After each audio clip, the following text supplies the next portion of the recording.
Okay students, कल की class में हम लोगों ने मीनिंग, नेचर और कैरेक्टरिस्टिक्स ऑफ एजुकेशनल टेक्नोलॉजी पढ़े थे। ठीक है, आज हम देखेंगे scope and significance of education technology. कल की क्लास में जो जो आपने पढ़ा उससे आपको बेस क्लियर हो गया है कि एजुकेशनल टेक्नोलॉजी क्या है और किस किस एस्पेक्ट्स को कहाँ कहाँ किस किस फील्ड में अफेक्ट करती है। आज उसका थोड़ा सा एलाबोरेशन समझो कि इसका स्कोप भी देख लेंगे।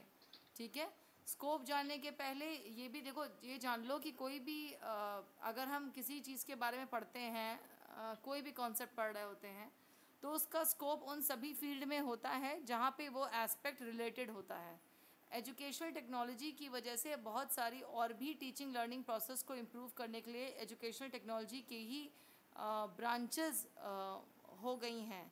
उन ब्रांचेस को जान लेते हैं जिससे कि हम उन ब्रांचेस को जान लेते हैं जिससे कि हम ये जान सकें कि स्कोप मतलब कहाँ कहाँ है एजुकेशनल टेक्नोलॉजी का। तो we will start this class today with the various types of technologies जो कि एजुकेशन टेक्नोलॉजी से मिली और बनी हुई हैं और रिलेटेड हैं हमारे टीचिंग लर्निंग प्रोसेस को इम्प्रूव करने के लिए। तो पहली जो एक टेक्नोलॉजी है एजुकेशन टेक्नोलॉजी से लिंक्ड जो टीचिंग लर्निंग प्रोसेस को इम्प्रूव करती है वो है बिहेवियरल टेक्नोलॉजी। हिंदी में इसको व्यवहारात्मक तकनीकी कहते हैं। ये एक इम्पॉर्टेंट कंपोनेंट है एजुकेशनल टेक्नोलॉजी का। और इसमें क्या होता है, देखो वर्ड से क्लियर हो रहा है, व्यवहारात्मक तकनीकी या बिहेवियरल टेक्नोलॉजी, यानी कि ये साइकोलॉजिकल प्रिंसिपल्स पे फोकस करती है जो कि टीचिंग एंड लर्निंग को इम्प्रूव करने में काम आते हैं, जिससे कि टीचर का बिहेवियर और स्टूडेंट्स का बिहेवियर भी दोनों मॉडिफाई हो सकें, जिससे बेटर टीचिंग लर्निंग हो सके। तो ये वो टेक्नोलॉजी व्यवहारात्मक तकनीकी जिसमें शिक्षक के व्यवहार में भी बदलाव आएगा और स्टूडेंट के व्यवहार में भी बदलाव आएगा अगर बिहेवियरल टेक्नोलॉजी को हम पढ़ेंगे। तो ये जो एजुकेशनल टेक्नोलॉजी का स्कोप है वो बिहेवियरल टेक्नोलॉजी में भी है, जहाँ से हम टीचिंग लर्निंग प्रोसेस को इम्प्रूव कर सकते हैं। दूसरी जो टेक्नोलॉजी है वो है इंस्ट्रक्शनल टेक्नोलॉजी। ये भी एक इम्पॉर्टेंट कंपोनेंट है। एजुकेशन देखिए, केवल एजुकेशन नहीं होता, एजुकेशन में इंस्ट्रक्शन भी होता है, टीचिंग भी होती है, बिहेवियरल चेंजेस भी लाए जाते हैं स्टूडेंट्स में। तो ये सारे जो चीज़ें हैं जहाँ जहाँ पे एजुकेशनल टेक्नोलॉजी से लिंक्ड हैं चीज़ें, वो सारी इसके स्कोप में आ रही हैं। तो ये भी एक है इंस्ट्रक्शनल टेक्नोलॉजी जिसमें बहुत सारी टेक्निक्स और डिवाइसेस का नेटवर्क यूज़ किया जाएगा लर्निंग ऑब्जेक्टिव्स को इम्प्रूव करने के लिए। इंस्ट्रक्शनल टेक्नोलॉजी में हम साइकोलॉजिकल प्रिंसिपल्स को भी यूज़ करते हैं। साइकोलॉजिकल हमने कहाँ बताया था, इसके पहले आपको बिहेवियरल टेक्नोलॉजी में बताया था। इंस्ट्रक्शनल टेक्नोलॉजी में हम साइकोलॉजिकल प्रिंसिपल्स को भी यूज़ करते हैं, सोशियोलॉजिकल प्रिंसिपल्स को भी यूज़ करते हैं और साइंटिफिक प्रिंसिपल्स को यूज़ करते हैं, जिससे कि हम इंस्ट्रक्शन दे सकें, नॉलेज प्रदान कर सकें स्टूडेंट्स को, और जो हमारे स्पेसिफिक ऑब्जेक्टिव्स हैं लर्निंग के उसको हम ऑब्टेन कर सकें। ठीक है, तो इंस्ट्रक्शनल टेक्नोलॉजी के थ्रू हम ठीक है हम एम्स को अचीव करते हैं। ठीक है, ये सारे उसके बेसिस होते हैं, साइकोलॉजिकल, सोशियोलॉजिकल और साइंटिफिक प्रिंसिपल्स। तो ये भी एजुकेशनल टेक्नोलॉजी के स्कोप में ही आएगा। तीसरी जो टेक्नोलॉजी है वो है टीचिंग टेक्नोलॉजी। टीचिंग क्या है? टीचिंग एक सोशल और प्रोफेशनल एक्टिविटी है, हम सब जानते हैं। ये एक प्रोसेस है डेवलपमेंट का, जिसमें कि कुछ एक्शंस और कुछ एक्टिविटीज़ और कुछ नॉलेज का आदान प्रदान किया जाता है स्टूडेंट्स के साथ, जिससे कि उनके अंदर लर्निंग इम्प्रूव हो। कुछ ऐसे कम्युनिकेशंस होंगे कंटेंट को लेके जिससे कि लर्निंग इम्प्रूव होगी।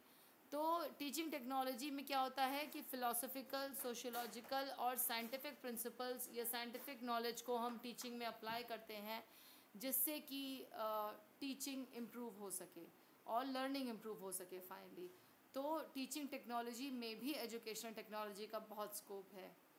इसके बाद है इंस्ट्रक्शनल डिज़ाइन। अगर हम अपने स्टूडेंट्स में कोई डिज़ायर्ड चेंजेस चाहते हैं उनके व्यवहार में, या हम कुछ टीचिंग सिचुएशंस को डेवलप करना चाहते हैं, तो फिर क्या करना होगा, हमें अपने इंस्ट्रक्शन को डिज़ाइन करना होगा।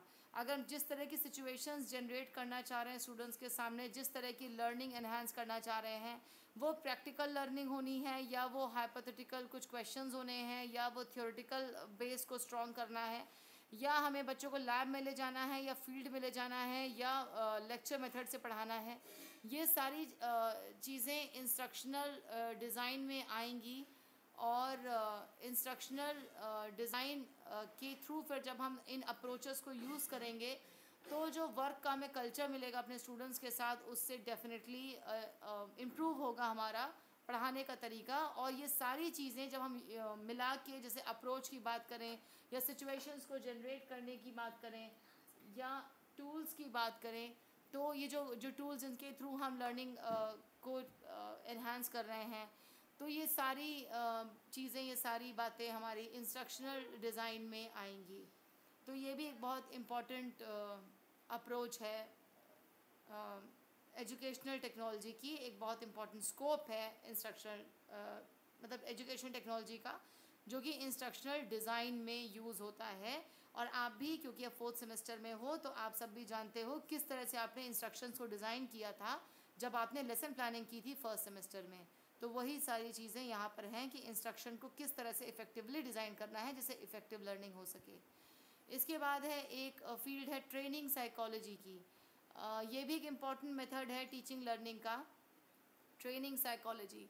क्योंकि जो ट्रेनिंग में प्रॉब्लम्स आती हैं या ट्रेनिंग में जो सिचुएशंस होती हैं, उसको कैसे हम इम्प्रूव करेंगे, उसको कैसे हम जानेंगे, कैसे हम प्रिपेयर करेंगे अपने टास्क की आउटलाइन, कैसे हम उसको समझेंगे उस टास्क को, और उसको हम कैसे उस टास्क को सीक्वेंस में डालेंगे, वो एक ट्रेनिंग की साइकोलॉजी है। देखिए, आप जिस कोर्स को कर रहे हो बीएड को, ये नॉर्मल ग्रेजुएशन का कोर्स नहीं है, नॉर्मल अंडर ग्रेजुएशन का कोर्स ये नहीं है। इट इज़ अ थोड़ा सा डिफरेंट ये कोर्स है, क्योंकि ये ट्रेनिंग कोर्स है। हम बार बार कहते हैं BEd is a training course. ये आप लोग जनरल जो बीए का कोर्स है या बीएससी का कोर्स है, जो भी ग्रेजुएशन का कोर्स है, वो आप करके आए हो। तो अब जो आप कर रहे हो वो है ट्रेनिंग। तो ये जो ट्रेनिंग है, इसकी अपनी अलग समस्याएं भी हो सकती हैं, इसकी अलग सिचुएशंस होंगी जो जनरेट की जाएंगी। जैसे आप जब 1st सेमेस्टर में आए थे, तो आपके सामने सिलेबस आ गया था सीधे कि आपको लेसन प्लानिंग सिखाई जाएगी और आपको फिर जाके टीचिंग एग्जीक्यूट करनी है। उसके बाद आप ध्यान दीजिए कि आप जब 1st सेमेस्टर में थे, वहाँ से लेके आज तक कंटिन्यूअस आपके साथ field work, activities, psychological test, experiments और इस तरह की अदर एक्टिविटीज़, और साथ में आपका all round development through other को करिकुलर एक्टिविटीज़, ये सब कंटिन्यूअसली किया जा रहा है, जो कि और कोर्सेज से डेफिनेटली डिफरेंट है। इतना सारी चीज़ें कॉम्प्रिहेंसिव तरीके से, कॉम्पोजिट तरीके से किसी और कोर्स में नहीं मिलेंगी, क्योंकि ये ट्रेनिंग कोर्स है। आप टीचर बनने जा रहे हो, आप ऑलमोस्ट टीचर बन ही चुके हो जब आप बीएड कर रहे हो। You just need a training का एक आपको कोर्स चाहिए, एक एक्सपीरियंस चाहिए, जिसके बाद आप जाके पढ़ा सकते हो स्कूल्स या कॉलेजेस में, जहाँ भी आप जाओगे। तो ये आपको मिल रहा है बीएड में। तो बीएड क्या है? ये ट्रेनिंग साइकोलॉजी पे बेस्ड है कि स्टूडेंट को किस तरह से फील्ड वर्क करा देना है, कैसे उसको थ्योरेटिकल नॉलेज दे देनी है, कैसे उसको प्रैक्टिकल बता देना है, कैसे उसको फीडबैक देते रहना है, कैसे उसको इवैल्यूएशन आना चाहिए। हर एक चीज़ आपको सिखाई गई है। आप एक क्विक रिव्यू करेंगे अगर 1st, 2nd, 3rd सेमेस्टर पे, तो आपको समझ में आ जाएगा कि जो आपको जैसे ऑप्शंस दिए गए थे लास्ट 3rd सेमेस्टर में भी, मेजरमेंट इवैल्यूएशन का ऑप्शन आपके सामने था, जो कि इम्पॉर्टेंट था। वहाँ पे आपको आपकी वो जो चल रही थी उस समय, ट्रेनिंग चल रही थी अदर स्कूल्स में 3.5 महीने की, उसके साथ उसको जानना। तो किस तरह से कोर्स को ब्लेंड किया गया है और आपके सामने प्रोड्यूस किया गया है, ये ट्रेनिंग साइकोलॉजी पे बेस्ड है। और ये ट्रेनिंग के कोर्सेज क्यों डिफरेंट हैं, कैसे डिफरेंट हैं, और ये किस तरह की से पढ़ाए जाएंगे, ये सारी चीज़ें ट्रेनिंग साइकोलॉजी डील करेगी, जो कि आउटलाइन प्रिपेयर करेगी इन कोर्सेज का, और इनका एनालिसिस करके इस टीचर एजुकेशन में यूज़फुल रहेगी। तो ये ट्रेनिंग साइकोलॉजी एक फील्ड है जहाँ पे एजुकेशनल टेक्नोलॉजी ने अपना उसका स्कोप है। इसके बाद एक फील्ड आती है साइबरनेटिक साइकोलॉजी। साइबरनेटिक साइकोलॉजी में ह्यूमन बींग्स को मशीन की तरह एक्सेप्ट किया है, और साइबरनेटिक्स में ये माना गया है कि जब ह्यूमन बींग्स मशीन्स की तरह हैं, तो किस तरह से उन ह्यूमन बींग्स को, या जिनको हम मशीन्स मान रहे हैं, उनके अंदर हम डिज़ायर्ड चेंजेस ला सकते हैं, उनको प्रॉपर फीडबैक देते हुए। जैसे मशीन से जो हम काम लेना चाहते हैं उस काम के लिए उसको डिज़ाइन करते हैं और उससे वो आउटपुट लेते हैं। जिस चीज़ के लिए जो मशीन डिज़ाइंड होती है वो वही वाला आउटपुट देगी। उसी तरह ह्यूमन बींग से अगर हमको कोई पर्टिकुलर डिज़ायर्ड बिहेवियर चाहिए तो हम किस तरह से उनके बिहेवियर को कंट्रोल करेंगे और किस तरह की सिचुएशंस उनके सामने रखेंगे जिससे कि वो डिज़ायर्ड बिहेवियर हम ले सकें, ये है साइबरनेटिक साइकोलॉजी। आपको क्या इनपुट रखना है कि क्या आउटपुट हमको मिलना है, जो हमारा एम है आउटपुट का उसके हिसाब से हमें इनपुट क्या रखना है, उसको साइबरनेटिक साइकोलॉजी डील करती है। तो साइबरनेटिक साइकोलॉजी के थ्रू हम ह्यूमन बींग से उस तरह के डिज़ायर्ड चेंजेस या वो मॉडिफिकेशंस बिहेवियर जो भी हमें चाहिए, बिहेवियर में बदलाव, वो सारी चीज़ें हम पा सकते हैं अगर हम इस साइकोलॉजी के थ्रू काम करें, साइबरनेटिक साइकोलॉजी के थ्रू। और ये भी एजुकेशनल टेक्नोलॉजी का बहुत इंपॉर्टेंट स्कोप है क्योंकि डेफिनेटली ये development of your country, development of an individual and finally development of world में ये काम आता है। इसके बाद है सिस्टम एनालिसिस। सिस्टम एनालिसिस भी एक प्रॉब्लम सॉल्विंग प्रोसेस है जिसमें कि हम ये देखते हैं कि क्या ज़रूरतें हैं किसी सिस्टम की और उन ज़रूरतों को क्या वो सिस्टम पूरा कर पा रहा है या नहीं, या अगर कोई समस्या आ रही है तो किन मेथड्स के थ्रू उस हम सिस्टम को इम्प्रूव कर सकते हैं, इवैल्यूएशन कैसे करेंगे उस सिस्टम का। ये सारी चीज़ें सिस्टम एनालिसिस में आती हैं। जैसे एजुकेशन भी एक सिस्टम है, तो जहाँ कोई समस्या आएगी उसको कैसे डील करेंगे, कैसे सॉल्व करेंगे, कैसे इवैल्यूएशन करेंगे, कैसे फीडबैक देंगे, किस तरह से मैनेजमेंट करेंगे, ये सब आप भी समझ सकते हो क्योंकि आपने भी ये काम एक तो अभी किया है इमीडिएटली पिछले सेमेस्टर में जहाँ आप पढ़ा कर आए हो 3.5 महीना, और उसके पहले जब आपने ट्रेनिंग ली थी यहाँ से प्रैक्टिस इन टीचिंग की तब भी ये किया था। तो सिस्टम को किस तरह से समझना है, मजबूत बनाना है, उसकी ज़रूरतों को समझना है, उसकी समस्याओं को दूर करना है, ये सिस्टम एनालिसिस में डील किया जाता है। तो ये जितना हमने आपको बताए, ये जितनी चीज़ें हमने आपको बताई, जितनी फील्ड्स बताई हैं, कंपोनेंट्स बताए हैं एजुकेशनल टेक्नोलॉजी के, behavioural technology, instructional technology, teaching technology, instructional design, training psychology, cybernetic psychology और सिस्टम एनालिसिस, इन सब में एजुकेशनल टेक्नोलॉजी का स्कोप है। इसके अलावा आप हमने जो कल कैरेक्टरिस्टिक्स पढ़े थे या जब हमने आपको नेचर भी बताया था एजुकेशनल टेक्नोलॉजी का, तब हमने कुछ पॉइंट्स डिस्कस किए थे, उस पर एक हम क्विक रिव्यू करेंगे अभी ये समझने के लिए कि उसमें उनका स्कोप भी है, हमारे एजुकेशनल टेक्नोलॉजी का स्कोप उन एस्पेक्ट्स में भी है। तो we will have a quick review over all those aspects जो हमने कल भी डिस्कस किए थे, लेकिन कल हमने नेचर और कैरेक्टरिस्टिक्स को समझने के लिए किए थे और आज उसको हम स्कोप को जानने के लिए करेंगे। कल हमने डिस्कस किया था कि करिकुलम को जब हम डिज़ाइन करेंगे, करिकुलम का कंस्ट्रक्शन करेंगे, वहाँ पे एजुकेशनल टेक्नोलॉजी का बहुत स्कोप है क्योंकि लगातार नए नए टेक्नोलॉजीज़ आ रही हैं, नए मेथड्स और अप्रोचेस हो रहे हैं, तो उनको करिकुलम में किस तरह से यूज़ करना है, किस तरह से कौन से टॉपिक पढ़ाए जाएंगे, ये सारी चीज़ें कंसिडर करनी बहुत ज़रूरी हैं। और इसके थ्रू जब हम अपने सिलेबस को, अपने करिकुलम को डिज़ाइन करेंगे, करिकुलम को जानेंगे, पढ़ेंगे और उसको इम्प्रूव करते जाएंगे लगातार टेक्नोलॉजी के साथ साथ, तो फिर definitely teaching learning process improve होगा। तो वहाँ पे इसका स्कोप है एजुकेशन टेक्नोलॉजी का। टीचिंग लर्निंग स्ट्रैटेजीज़ को इम्प्रूव करने में कल भी डिस्कस किया था, जो मेथड्स ऑफ टीचिंग लर्निंग हैं वो जो स्ट्रैटेजीज़ हैं उनको इम्प्रूव करने में एजुकेशनल टेक्नोलॉजी का यूज़ है।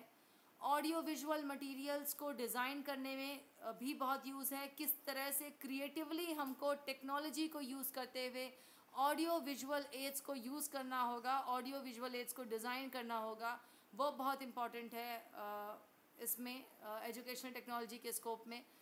एजुकेशनल ऑब्जेक्टिव्स, कल भी इस पर हमने फोकस किया था कि जो हमारे शिक्षा के एम हैं, जो भी हम पढ़ा रहे हैं उसके जो लक्ष्य हैं, उसको अगर हम डिटरमाइन कर लेंगे प्रॉपर्ली तो हम स्ट्रैटेजीज़ भी डिज़ाइन कर लेंगे और हम पढ़ा भी लेंगे और हम प्रोसेस को इफेक्टिव बना लेंगे। तो हम ऑब्जेक्टिव्स को किस तरह से बनाएं वो बहुत इंपॉर्टेंट है, टेक्नोलॉजी उसको भी डील करती है, वहाँ पे भी इसका स्कोप है। टीचर्स की ट्रेनिंग में भी बहुत एजुकेशनल टेक्नोलॉजी का यूज़ है, किस तरह की ट्रेनिंग टीचर्स को दी जाए जिससे कि टीचर ज़्यादा समझ सकें, ज़्यादा अच्छे से प्रोसेस को इम्प्रूव करने की दिशा में काम कर सकें, ज़्यादा अच्छे से इवैल्यूएशन कर सकें, फीडबैक दे सकें। तो ट्रेनिंग ऑफ टीचर्स किस तरह की हो। हाँ बताओ, कुछ बोल रहा है कोई बेटा? ओके कोई बात नहीं, कोई बात नहीं। ट्रेनिंग ऑफ टीचर्स में भी बहुत इंपॉर्टेंट है। फीडबैक में बहुत इंपॉर्टेंट है एजुकेशनल टेक्नोलॉजी की फीडबैक किस तरह से दिया जाए जिससे आपको समझ में से आपको फीडबैक मिल रहा है, अगर एनुअल एंड में मिल रहा है, साल के अंत में मिल रहा है, तो फिर आप फिर क्या इम्प्रूव कर लोगे साल भर में, जब वो जो भी दिया फिर तो बात ही ख़त्म हो गई। अगर मतलब एक साल के बाद आपको फीडबैक मिल रहा है तो रेगुलर फीडबैक कैसे क्लासरूम में दिया जाए जिससे बच्चे को इम्प्रूव करने की अपॉर्चुनिटी भी मिले, अपने आप को जहाँ कमियाँ हो रही हैं उसको दूर करने की अपॉर्चुनिटी मिले, उसके लिए फीडबैक किस तरह से दिया जाए उसको भी एजुकेशन टेक्नोलॉजी डील करती है। हार्डवेयर एंड सॉफ्टवेयर जो अप्रोचेस हैं वहाँ पे भी बहुत यूज़फुल है। हार्डवेयर लगातार इम्प्रूव हो रहा है, नई नई चीज़ें मार्केट में आ रही हैं जो कि बिजनेस, एंटरटेनमेंट, होम हर जगह इफेक्ट कर रही हैं। तो एजुकेशन में भी हार्डवेयर जो डेवलप हो रहा है उसको किस तरह यूज़ किया जाए वो भी बहुत इम्पॉर्टेंट है, और यहाँ पे भी एजुकेशन टेक्नोलॉजी का स्कोप है। तो ये सारे जितना हमने आपको बताया इससे ये क्लियर होता है कि बहुत वाइड स्कोप है एजुकेशन टेक्नोलॉजी का, जिसमें कि बहुत कंपोनेंट्स ऑफ एजुकेशन टेक्नोलॉजी भी हैं, बहुत सारे फील्ड्स ऑफ एजुकेशन टेक्नोलॉजी हैं। टीचिंग लर्निंग प्रोसेस के हर एस्पेक्ट को टच करती है एजुकेशन टेक्नोलॉजी और अफेक्ट करती है। तो with this we finish with scope, और ये जो इम्पोर्टेंस एंड स्कोप है, scope and significance of educational technology, जहाँ पे उसकी जो इम्पोर्टेंस है वो इन सारे फील्ड्स में बनी हुई है, जहाँ जहाँ जो हमने डिस्कस किया है, जहाँ उसका स्कोप बना हुआ है वहाँ उसकी इम्पोर्टेंस भी बनी हुई है। तो ये जो यूनिट 1 का आपका पहला बुलेट पॉइंट है जो कल से हम डील कर रहे हैं वो आज ये पॉइंट फिनिश होता है। यहाँ तक अगर आपको कुछ पूछना हो तो आप पूछ सकते हैं बेटा। Does anybody have any queries in the class regarding this? पूछना है किसी को बेटा? क्लियर है, वेरी गुड। और कोई कुछ कहना चाहता है? नहीं, ठीक है, रुको हम अटेंडेंस मार्क कर लें भाई फिर।